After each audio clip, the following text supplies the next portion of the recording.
más grande y Dios es pequeño. En este libro, en general, lo que se trata es que el hombre le tiene mucho miedo al ser humano. Y este temor vino desde la caída del hombre. Y es por eso que este libro resalta mucho sobre la dimensión de lo que ha llegado el tener temor hacia el hombre.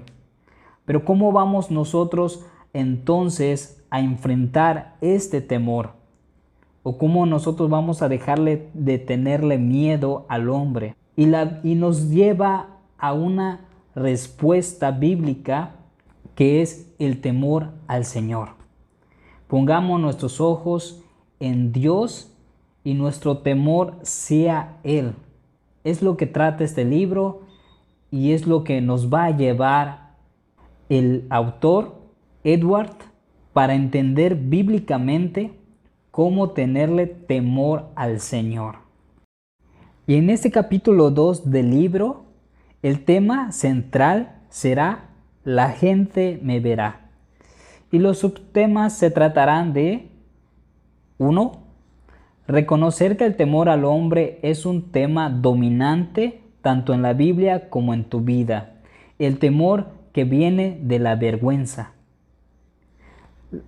La vergüenza del pecado, vergüenza por haber sido víctima u objeto de pecado de otro, la vergüenza en el mundo de hoy, escondiéndose y espiando, la medianoche, la respuesta de Dios y por último el tema para pensar.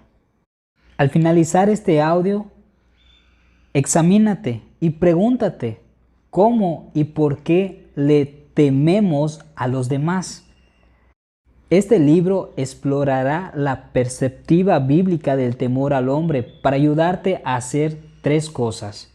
Número 1, reconocer que el temor al hombre es un tema dominante tanto en la Biblia como en tu vida.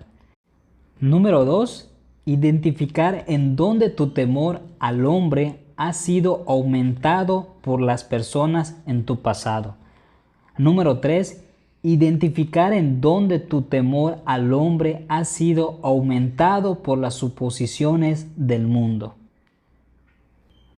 En el libro de Proverbios, capítulo 29, versículo 25, nos dice: el temor del hombre pondrá lazo, mas el que confía en Jehová será exaltado. Sí es cierto que el temor al hombre es un problema universal, como parece serlo. Entonces podría esperarse que la Escritura estuviera llena de descripciones abundantes y enseñanza profunda acerca de ello. Y es eso exactamente lo que encontramos. Una de las preguntas dominantes en la Biblia es: ¿a quién temerás? ¿Necesitarás o seguirás? ¿Temerás a Dios o a las personas? La Escritura nos da 3 razones básicas por las que tememos a los demás y consideraremos cada una a su tiempo.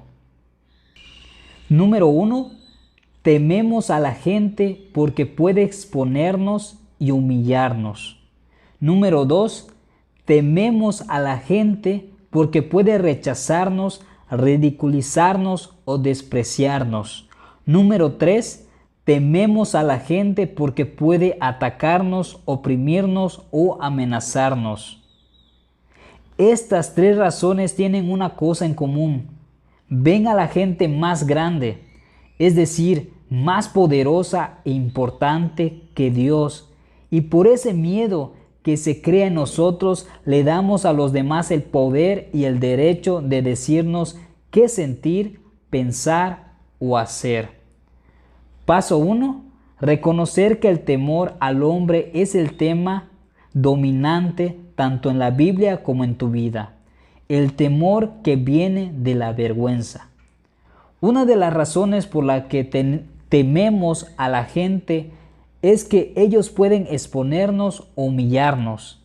Es evidente desde el principio de la humanidad Inmediatamente después del pecado de Adán y Eva, sus ojos fueron abiertos y se dieron cuenta que estaban desnudos. Génesis capítulo 3, versículo 7. Este es el extremo del temor a las demás personas, la conciencia de la vergüenza, sentirse expuesto, vulnerable y en una necesidad desesperada de ser cubierto o protegido. Sentirse bajo la mirada del santo Dios y las demás personas. Dios puede ver nuestra desgracia y los demás se convierten en una amenaza porque también la pueden ver. Sus opiniones percibidas pueden ahora dominar nuestras vidas. La historia de la Escritura se convirtió una en la que la gente frenéticamente buscaba dónde esconderse y protegerse de la mirada de Dios y de los demás. Fue evidente primeramente al notar la mirada de la otra persona. Después vino aún más penetrante la mirada de Dios. Ambos estaban tan avergonzados que Adán y Eva se escondieron. Y todavía seguimos escondiéndonos. Ciertamente Adán y Eva sabían que estaban desnudos antes de pecar, y existen todas las razones para creer que en su estado de inconsciencia se miraban el uno al otro, admirados de su apariencia física. Pero esta mirada era diferente. Se podía ver una desnudez más profunda, o al menos el que era observado se sentía más expuesto. Los ojos de las otras personas se volvieron luces cortantes que podían ver el cuerpo y el alma, que podían ver la fealdad del pecado, la sensación de sentirse expuesto, que anteriormente era desconocida, ahora era lo único que sentían. Eran vistos por el otro y lo que ahora se observaba era vergonzoso. Sus almas, en que otro tiempo fueron admiradas en su inocencia y belleza, ahora están grotescas. Intentaron solucionarlo cubriéndose, pero aún las pieles de animales fueron incapaces de aliviar esta vergüenza más profunda. Lo que un día fue una bendición, conocer y ser conocido, ahora era una maldición. Lo que antes fue un contacto visual amoroso, ahora se tornó en algo ofensivo y entrometido. Al momento en que Adán pecó, la vergüenza, es decir, ¿qué pensarán de mí? ¿Y qué pensará Dios de mí? Se convirtió en una piedra principal de la experiencia humana. Desde Génesis y en adelante, la desnudez o la vergüenza de ser expuesto ante otros llegó a ser una de las grandes maldiciones en la cultura hebrea. Era una maldición profunda porque simbolizaba la desnudez espiritual y la vergüenza que necesitaba ser cubierta. Simbolizaba que sin la cubierta puesta por Dios, nos encontramos desnudos ante su presencia. Noé maldijo a la descendencia de Cam porque Cam vio la desnudez de su padre, quizás burlándose o ridiculizando a su padre.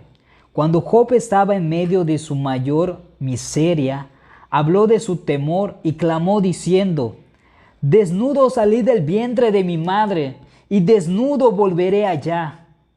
No estaba simplemente resignándose a la idea de la muerte, sino que perspicazmente él sintió que su vergüenza estaba expuesta y que estaba bajo la maldición. El profeta Amós usó la misma imagen cuando predijo el horrible juicio que vendría sobre Israel, diciendo: «El esforzado de entre los valientes huirá desnudo aquel día, dice Jehová», escrito en Amós capítulo 2, versículo 14 al 16. Una segunda forma de vergüenza emergió a través de la historia espiritual de la humanidad. La vergüenza original simplemente era el resultado de nuestro pecado. Era el resultado de estar inmundo y desnudo ante el Dios Santo. Y usualmente era experimentada en nuestras relaciones con los demás. Pero sobrepuesta sobre nuestra vergüenza por el pecado, pronto apareció otra forma de vergüenza que intensificó la vergüenza original. Fue el resultado de ser el objeto del pecado de otros, de ser víctimas o ser deshonrados por otros. Esta segunda forma de vergüenza puede ser obtenida al estar en contacto con algo inmundo. Por ejemplo, cuando Dina fue violada por Siquem, ella fue amancillada. Y está en Génesis capítulo 34, versículo 5. Esto no significa que Dina era responsable por lo que le había pasado. El punto es que aun cuando ella no había pecado, había un sentido en el que su pureza se vio afectada. Si un hombre cometía adulterio con la mujer de otro, el esposo inocente era avergonzado o deshonrado, literalmente desnudado por el pecado de otro. Y lo podemos ver en Levítico capítulo 20, versículo 11, 17, 19, 20, 21. Los hijos rebeldes traían vergüenza y desgracia a sus padres. Y lo podemos leer en Proverbios capítulo 19, versículo 26. Aún en el templo era profanado cuando el hombre inmundo entraba en él. Lo podemos leer en Salmos 79. Algo similar sucedía cuando un israelita tocaba el cadáver de un animal que había sido declarado inmundo. Aquellos que lo tocaban, aún accidentalmente, tenían que lavar sus ropas y eran considerados inmundos hasta el anochecer. Lo podemos leer en Levítico capítulo 11, versículo 24. Por lo tanto, existen dos maneras en las que podemos llegar a estar desnudos. La primera es la desnudez impuesta por uno mismo, debido a nuestra naturaleza pecaminosa y nuestro pecado personal. La segunda es la desnudez impuesta por otros que experimentamos debido al pecado de otras personas. Desafortunadamente, la vergüenza producto de la victimización se siente igual a la vergüenza que sentimos por nuestro propio pecado, aunque la causa sea diferente. Las víctimas sienten pena, humillación y desgracia por el pecado que otros cometen contra ellos.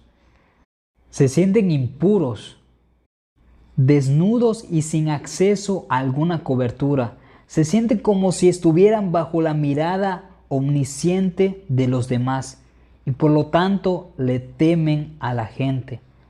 Pero teológicamente existe una gran diferencia entre estas dos maneras. 1. La vergüenza producto del pecado es algo que traemos sobre nosotros.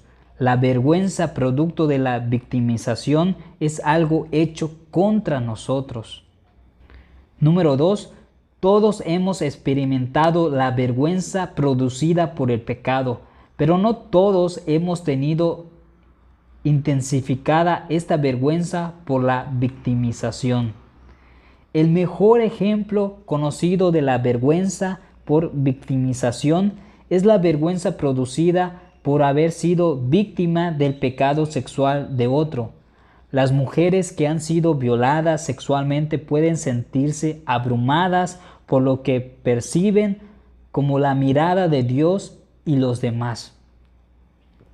Una mujer me dijo: siento como si tuviera un anuncio de neón en mi frente que dice: fui violada por mi tío.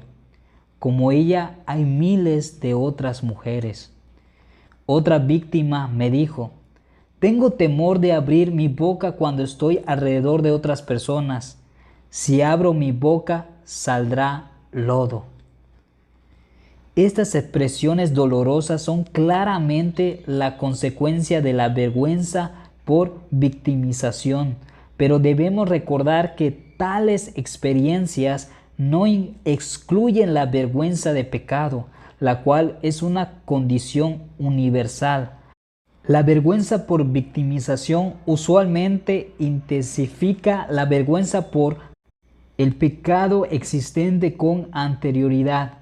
He conocido a muy pocas personas que estaban luchando solo con vergüenza por victimización. En vez de esto, tales víctimas necesitan la dirección bíblica para lidiar con sus propios pecados, como también con la experiencia de haber sido objeto del pecado de otro. Algunas veces tienen pecados que deben confesar. Algunas veces deben aprender a creer la promesa del perdón de los pecados. De cualquier forma, sería cruel descuidar la vergüenza por pecado, porque ante Dios todos debemos lidiar con ella. Y hasta cierto punto nuestra conciencia lo sabe. Por lo tanto, en la discusión sobre la vergüenza que sigue a continuación, voy a combinar ambas categorías, vergüenza por pecado y vergüenza por victimización. Las voy a separar más adelante, pero por ahora consideremos los siguientes ejemplos de vergüenza por el pecado que en algunos casos es intensificada por la victimización. ¿En dónde encuentras vergüenza en la cultura secular actual? Mira nuestros libreros. La vergüenza está tan presente en la literatura moderna que raya en la moda del momento y quizás está en peligro de ser expuesta en demasía. La máscara de la vergüenza de Leon Wilson, Vergüenza y orgullo de Donald Shanson y Sin dónde esconderse de Milcher Nilk son ejemplos de las discusiones más técnicas sobre la vergüenza. Tal vez no hayas escuchado acerca de estos libros, pero seguramente estás familiarizado con una forma menos técnica de la vergüenza, la autoestima, la vergüenza y sus sentimientos de desgracia ante Dios y los demás. Surge en nuestra cultura como una baja autoestima en sus sentimientos de falta de dignidad. Tanto la vergüenza como la baja autoestima tienen sus raíces en el pecado de Adán. Ambas son gobernadas por las opiniones percibidas de los demás y ambas involucran el no sentirnos bien con nosotros mismos. La única diferencia es que nuestra palabra vergüenza todavía retiene la idea de que estamos avergonzados delante de Dios y delante de otras personas, en tanto que la autoestima es vista estrictamente como un problema entre nosotros y las demás personas, o un problema solo dentro de nosotros mismos. La baja autoestima es una versión popular de la vergüenza o desnudez bíblicas. Es una vergüenza secularizada. Cuando te das cuenta de que la vergüenza es casi intercambiable con la baja autoestima, es difícil encontrar un libro que no discuta sobre el tema. Desde el libro de Gloria Steinem, Revolución desde adentro, un libro de autoestima, hasta cada libro de texto de primaria de los Estados Unidos, la sociedad parece haber llegado a la conclusión de que la baja autoestima es la raíz de todo problema. Cuando asistí a la primaria, junta de padres de familia de la escuela de mi hijo, se nos informó que el propósito principal de la escuela era apuntalar la autoestima, y los padres dieron a una gran ovación. Todos creían que se estaban atacando el problema medular de la niñez. Y yo no aplaudí. Al contrario, mi esposa y yo tuvimos que decidir si nuestra hija continuaría en esa escuela. ¿No empeora el problema la enseñanza de la autoestima y su énfasis en el yo? Ciertamente, esa ha sido mi experiencia. Cuando intenté elevar mi autoestima, solo me llevó a una autoconciencia dolorosa y aumentar mi individualismo. La enseñanza de la autoestima parece ser sospechosa, aún desde la perspectiva secular. ¿No les estamos haciendo un mal a los niños al adularlos en aprobación no merecida?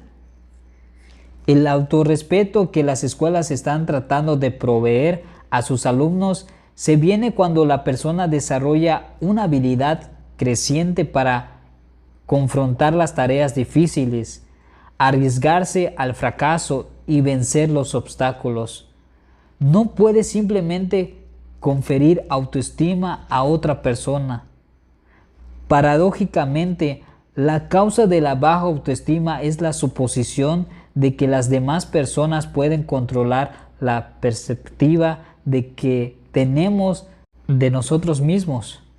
Pero aún con todas las maneras descabelladas en las que los libros populares tratan de inflar nuestra autoestima, existe un mensaje bíblico en todo esto.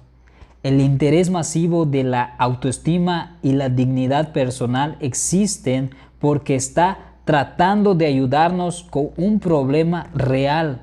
El problema es que realmente no estamos bien. No existe razón alguna por la cual debamos sentirnos bien con nosotros mismos. En verdad, somos deficientes. El endeble puntual sobre el que descansa la enseñanza de la autoestima eventualmente colapsa cuando la gente se da cuenta de que su problema es mucho más profundo. El problema es, en parte, nuestra desnudez delante de Dios. También existen otras maneras en las que la vergüenza escala hasta la superficie. Aún con toda la pornografía y el nudismo que es parte de la cultura occidental, todavía se mantiene el tabú con respecto a la desnudez. ¿Por qué? Porque es un símbolo de nuestra necesidad de ser cubiertos espiritual y profundamente. Podemos estar cantando con todo nuestro corazón cuando estamos solos, conduciendo al trabajo, con el radio a todo volumen. Pero si alguien nos ve, nos sentimos apenados. No importa si la persona es un completo desconocido y nunca más la veremos.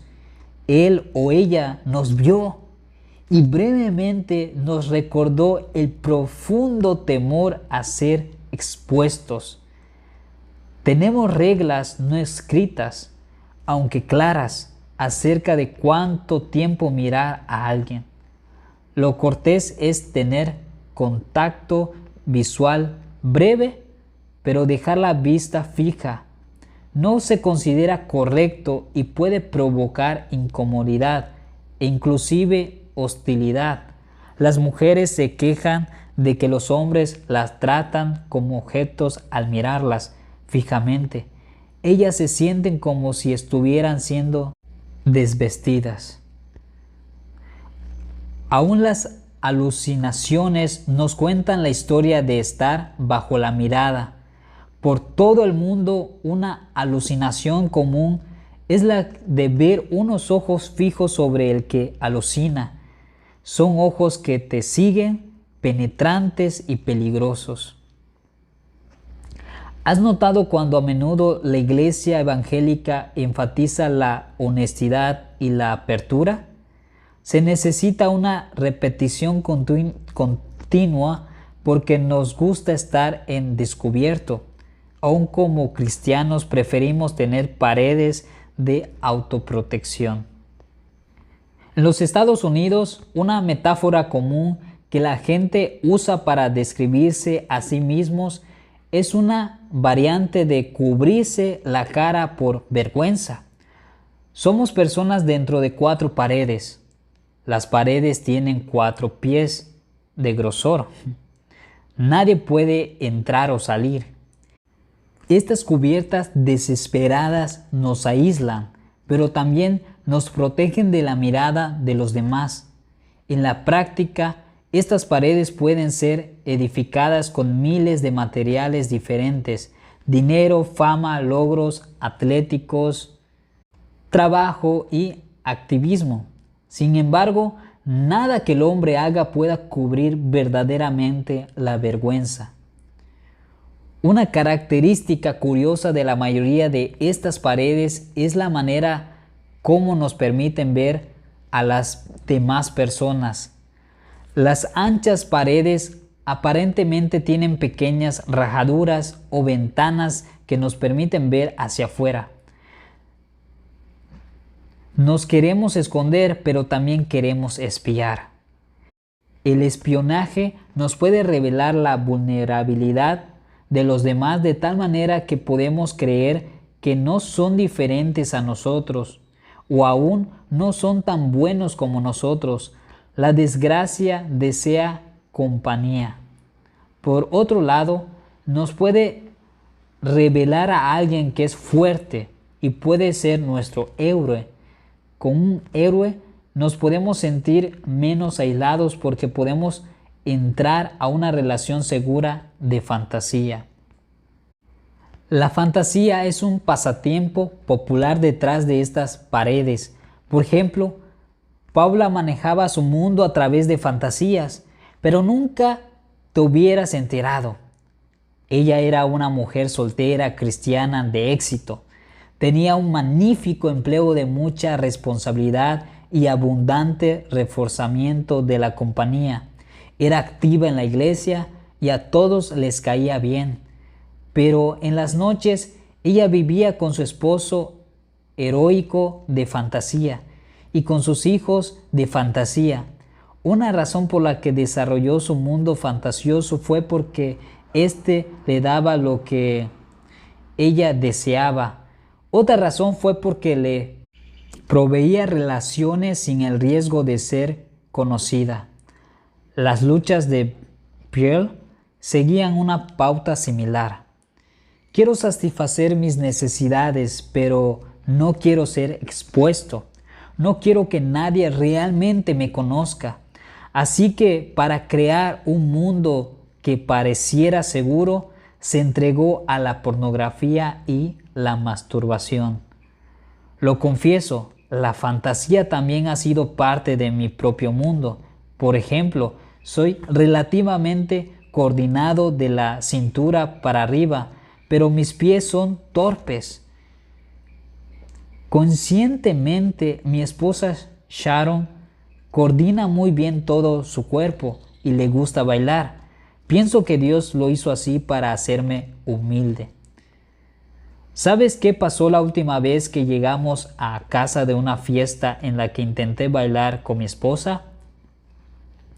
Mi mente comenzó a rumiar.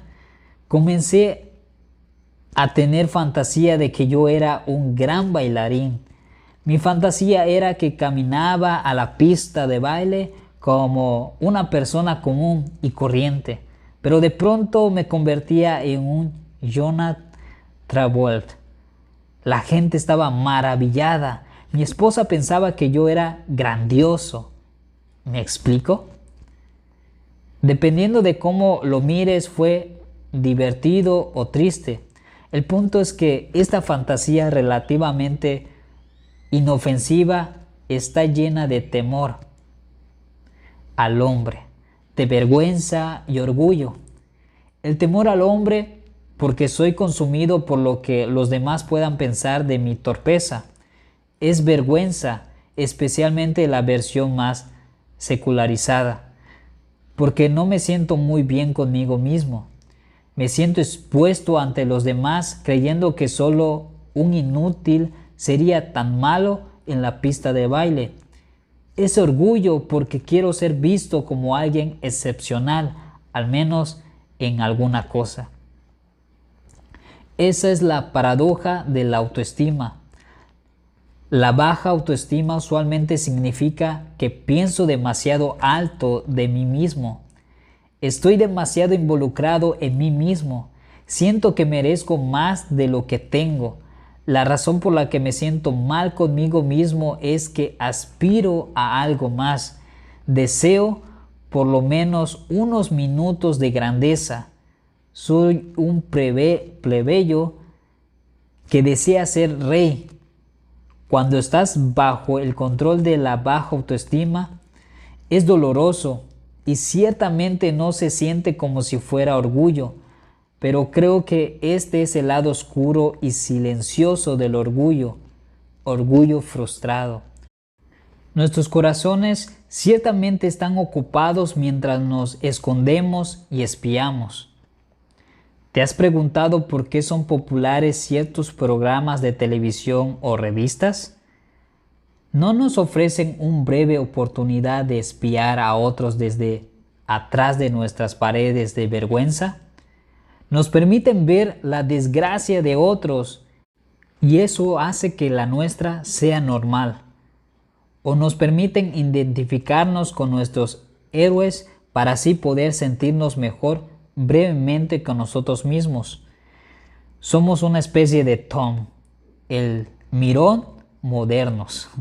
Mientras que Tom, el mirón, está viendo a alguien a través de la cerradura, al mismo tiempo está siendo observado por otro mirón, quien está siendo observado por otro, quien está siendo observado por otro más. A principios de la década de 1800, el filósofo danés observó que la vida de la gente consistía en esconderse y espiar. En vez de usar paredes, la gente usa máscaras. ¿Sabes que llega la medianoche cuando todos se quitan la máscara? ¿Piensas que la vida siempre permitirá que se burlen de ella?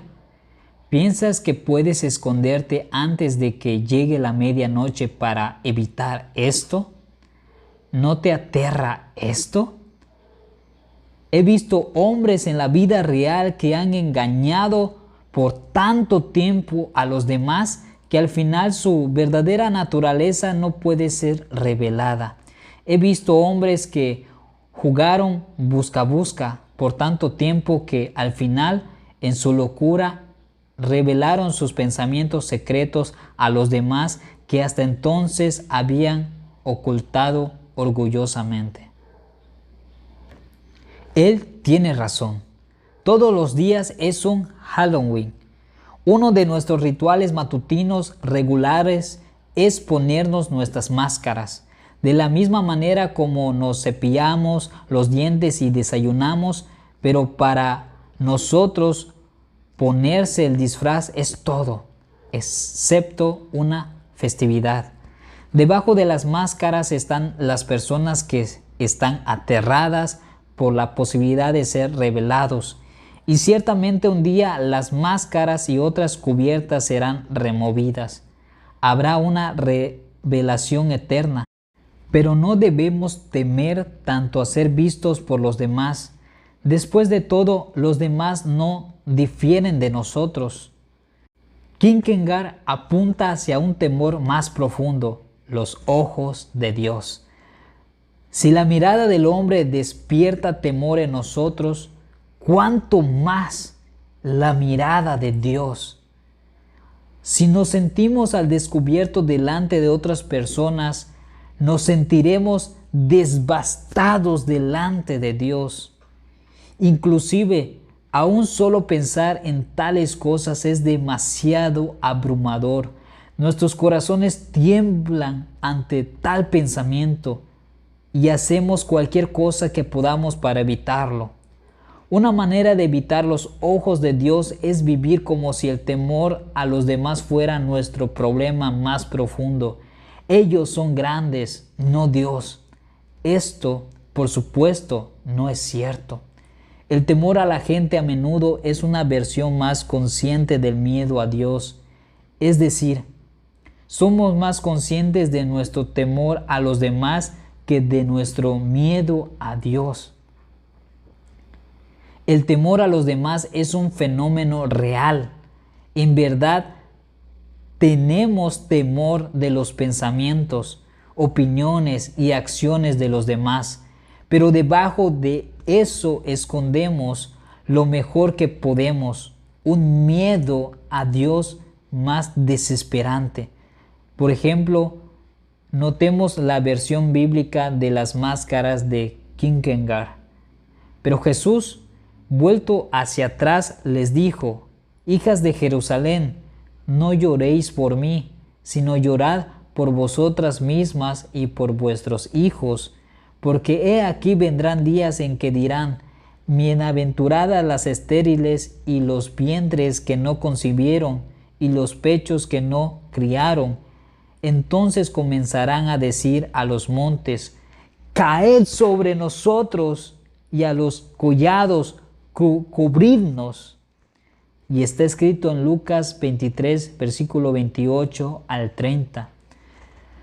Cuando Cristo regrese, aquellos que estén desnudos preferirán ser cubiertos con las montañas de Jerusalén antes que ser expuestos a la mirada santa de Dios.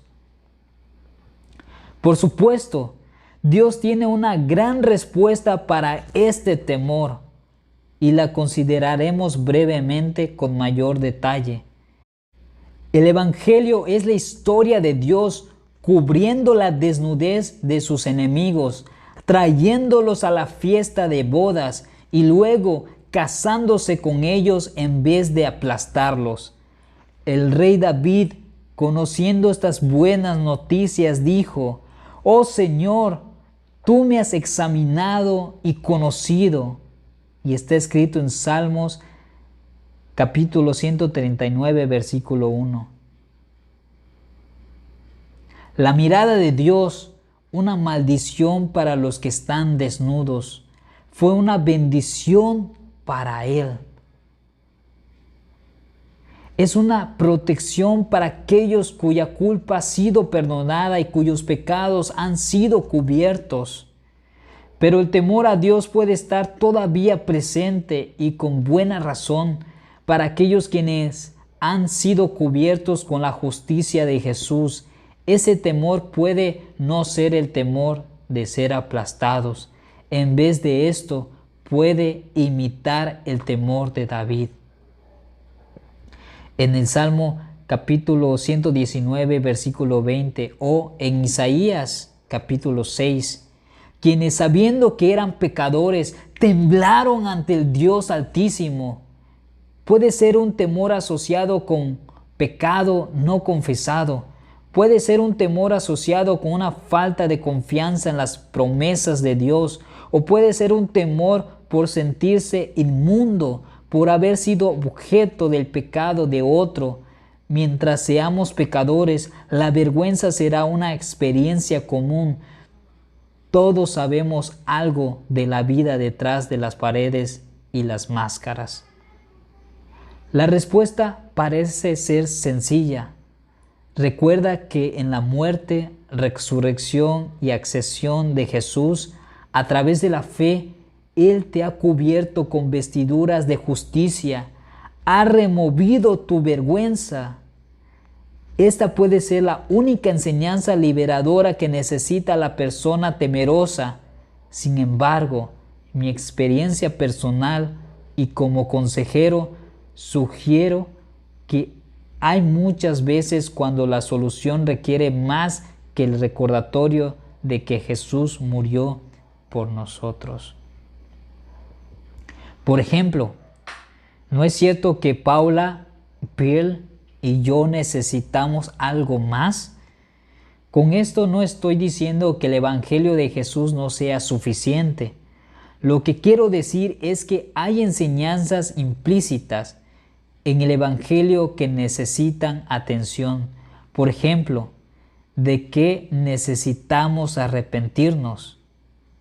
¿Amo a los demás en el nombre de Jesús o estoy más interesado en protegerme de ellos?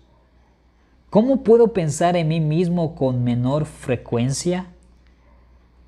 Hay mucho más que decir acerca de lo que la Biblia dice de la vergüenza, pero resumiré lo que hemos visto. La primera perspectiva bíblica del temor al hombre es que el resultado de la desnudez que viene por el pecado Debido a que el pecado está todavía presente en nosotros, experimentamos pena, vergüenza, el sentimiento de ser expuesto al descubierto y la vulnerabilidad. Como resultado de esto, tratamos de protegernos y evitar la mirada de otros. Aparentemente el problema real parece ser la mirada de la gente, pero en la realidad el problema está dentro de nosotros y entre Dios y nosotros. La presión del grupo no es la explicación. El problema medular no es la mirada de los demás. La clasificamos dentro de la categoría más general de el temor a los demás. Solo porque esta experiencia es más obvia cuando estamos ante otras personas. Por ejemplo, no me hubiera penado si el auditorio de la preparatoria hubiera estado vacío o el subdirector me hubiera llamado por teléfono para decirme que yo había ganado el premio. La presencia de otros nos hace sentir al descubierto. Sin embargo, aunque se siente como si los demás estuvieran produciendo la vergüenza, en realidad la llevamos con nosotros todo el tiempo. Los demás simplemente desencadenan su aparición. Las raíces del temor al hombre inducido por la vergüenza están en nuestra relación con Dios. Estamos parados, al final de cuentas, bajo su mirada santa y penetrante. Cuando estamos particularmente conscientes de que hemos violado la justicia de Dios, esa mirada se nos considera a menos de que confesemos nuestros pecados y afirmemos que, por la fe, somos santificados mediante la ofrenda del cuerpo de Jesucristo, hecha una vez para siempre. Lo podemos leer en Hebreos capítulo 10, versículo 10. También podemos no ser santos por haber sido contaminados por el pecado de otra persona. En tales casos, no somos directamente culpables de nuestra impureza, pero de todas maneras, estamos desnudos y necesitamos una cubierta para el pecado que solo Dios puede proveer. Si todavía tienes dificultad en ver el temor a las otras personas, considera las maneras en las que tu vida privada es diferente de tu vida pública. ¿Existen pecados que puedas confesar a Dios con facilidad, pero que sería muy difícil compartir con otra persona? ¿Existen cosas de ti mismo que sencillamente no quieres que la gente sepa? Estas preguntas pueden revelar algunas de las raíces del temor al hombre por la vergüenza en tu vida. Considera algunas de las estrategias que usas para cubrirte y recuerda que la mayoría de las personas usa una multitud de envolturas. ¿Has escuchado la ilustración acerca de 5 hombres que recibieron una llamada anónima que decía: ya saben lo que hiciste, abandona la ciudad inmediatamente? Al llegar la noche, 4 de ellos ya habían salido de la ciudad. La razón por la que fueron controlados por el que llamó fue que sus conciencias los condenaron. ¿Te condena tu conciencia? Si es así, confiesa tus pecados a Dios y pídeles poder para cambiar. Una conciencia clara es una gran bendición y una manera de quitar desde la raíz el temor a otras personas. Y ya con esto finalizamos el capítulo 2 de este libro.